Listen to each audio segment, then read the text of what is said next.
ஜீவநீரோடை ஊழியங்கள் வழங்கும் இதயத்திற்கு இன்று ஒரு சிந்தனை. மனம் இருந்தால். அரண்மனையில் பணிபுரிந்த நெகேமியாவுக்கு வெகு தூரத்து எருசலேமில் இன்றையிட்டு துன்புறும் மக்களை குறித்த கவலை அதிகமாயிருந்தது. ஆனாலும் அவனால் என்ன செய்ய முடியும்? எருசலேமில் அவன் இருந்திருந்தால் எதையாவது செய்திருக்க முடியும். அந்நிய மண்ணில் அரசனின் அதிகாரத்திற்கு கீழ் இருக்கும் அவனால் செயல்பூர்வ உதவியை அவர்களுக்காக செய்ய முடியாதே. ஆனாலும் நெகேமியா வித்தியாசமானவன். அவன் ஏதோ மன ரீதியாக மட்டும் அல்லது உணர்ச்சி ரீதியாக மட்டும் பிறர்படும் துன்பங்களை கண்டு வருந்திவிட்டு மற்றபடி தான் உண்டு தன் வேலை உண்டு என்று போய்விடுகின்ற ஒரு மனிதன் அல்ல.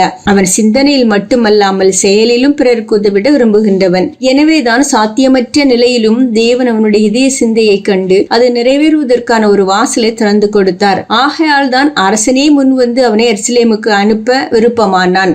ஆம், வாழ்க்கை பாதையில் பிறர் படுகின்ற துன்பத்திலும் துயரத்திலும் பங்கேற்கின்ற ஒரு தெய்வீக கடமை நமக்கு உண்டு. ஒருவேளை நம்முடைய பலவீன சூழ்நிலை பிறருக்கு உதவுகின்ற வாய்ப்புக்கு எதிராக இருக்கலாம்.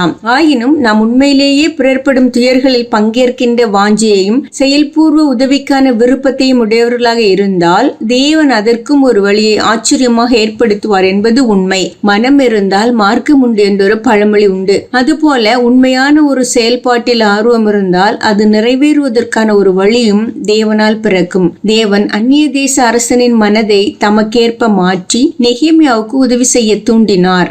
ஏனென்றால் நெகேமியா அரண்மனை சூழலை விட்டு வெளியேறி எருசலேம் மக்களின் துன்பத்தில் துணை நின்றிட மனப்பூர்வமான ஆர்வத்தோடும் ஆயத்தத்தோடும் இருந்தான். அநேகர் வாயினாலும் வார்த்தையினாலும் பிறருக்காக பரிதபிக்க விரும்புகிறார்களே அன்றி அதற்காக தங்களிடமிருந்து எதையும் நஷ்டப்பட விரும்புவதில்லை. நல்ல சமாரியன் காயமடைந்து கிடந்த பயனின் நிர்பந்த நிலையை கண்டு மனதுருகியதோடு தனக்காக வைத்திருந்த சில பொருட்களையும் பணத்தையும் நஷ்டப்பட முன்வந்தான். அதுதான் உண்மையான அன்பும் அக்கறை.